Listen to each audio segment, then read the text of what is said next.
এখনকার পরিস্থিতি জানাতে সরাসরি যুক্ত হচ্ছেন সহকর্মী সিউল আহমেদ। সিউল, ইশরাক সমর্থকরা কি বলছেন?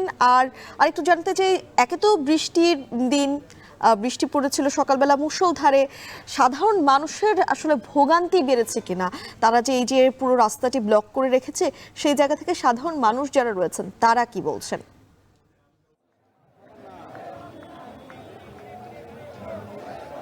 মিম আসলে গত 2 দিন যাবত যেহেতু এই আশেপাশের যে রাস্তাগুলো আছে সেগুলো যেহেতু বন্ধ, সুতরাং তারা আসলে গতকালই জেনে গিয়েছিল যে আজকে এখানে আন্দোলন চলবে, যার কারণে অনেকেই এই রাস্তাগুলো অ্যাভয়েড করে গেছে। এবং আরেকটা বিষয় আপনাকে বলে রাখি, সেটা হচ্ছে যে ইশরাক সমর্থিত কিংবা বিএনপি সমর্থিত যে সকল নেতাকর্মীরা এখানে এসেছেন তারা কিন্তু আরেকটি দাবি করছে, সেটি হচ্ছে যে উপদেষ্টা আসিফ মাহমুদ এবং উপদেষ্টা মাহফুজ আলমের তারা পদত্যাগ দাবি করছেন। তাদের যে দুটি দাবি ছিল, একটি দাবি ছিল হচ্ছে ইশরাক হোসেনকে কেন মেয়র পদে এখনও শপথ পাঠ করানো হচ্ছে না, এটি একটি দাবি ছিল। দ্বিতীয় দাবি ছিল উপদেষ্টা আসিফ মাহমুদের পদত্যাগ।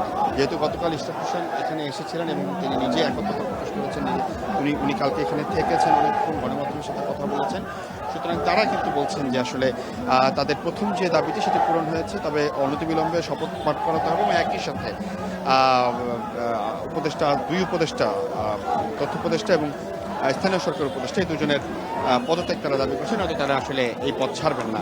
এবং ইশরাক হোসেনের যেহেতু ফেসবুকে স্ট্যাটাস দিয়ে জানিয়েছেন, গণমাধ্যমকে কিংবা সোশ্যাল মিডিয়াতে জানিয়েছেন যে আসলে উপদেষ্টাদের পদত্যাগ নেওয়া পর্যন্ত তারা মাঠে থাকবেন, সুতরাং তারাও কিন্তু মাঠে আছেন।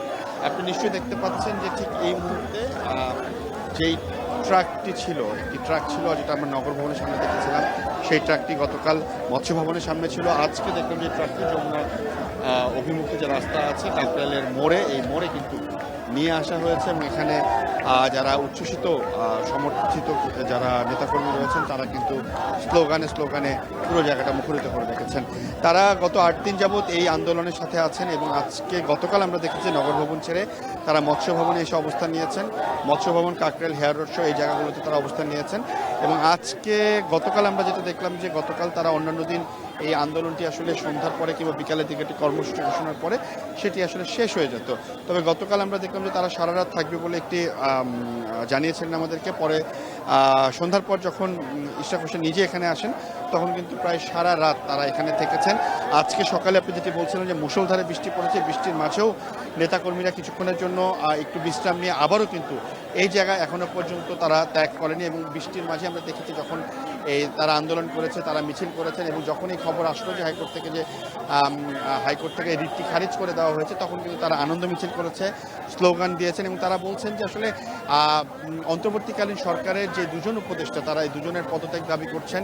একই সাথে তারা বলছেন যে নির্বাচনী রোডম্যাপ সেটিও দ্রুত সময় দিতে হবে। অর্থাৎ বিএনপি নেতা ইশরাক হোসেন যে সকল দাবিগুলো গতকাল করে গেছেন সেই সব দাবিগুলো কিন্তু তারাই এখন করছেন। এবং আরেকটি বিষয় আপনাকে জানিয়ে রাখি, গত 8 দিন যাবৎ নগর ভবনের সেবা বন্ধ রয়েছে, আঞ্চলিক অফিস বন্ধ রয়েছে, ব্লকেট কর্মসূচি চলছে। সুতরাং সাধারণ জনগণ কিন্তু একটি বলছে যে যতই দাবি থাকুক সেগুলো আসলে পূরণ হবে, কিন্তু নাগরিক যে সেবা সেগুলো যেন কোনোভাবে বন্ধ না হয়। কারণ আপনি নিশ্চয়ই জানেন যে সামনে কোরবানি ঈদ, বর্জ্য ব্যবস্থাপনার পুরো দায়িত্বই কিন্তু দক্ষিণ সিটি কর্পোরেশন, উত্তর সিটি কর্পোরেশনের। সুতরাং তারা বলছেন যে এই নাগরিক সেবাগুলো যেন কোনোভাবেই তারা নাগরিক সেবা থেকে যেন বঞ্চিত না হতে পারে সেটি খেয়াল রাখার অনুরোধ করেছেন।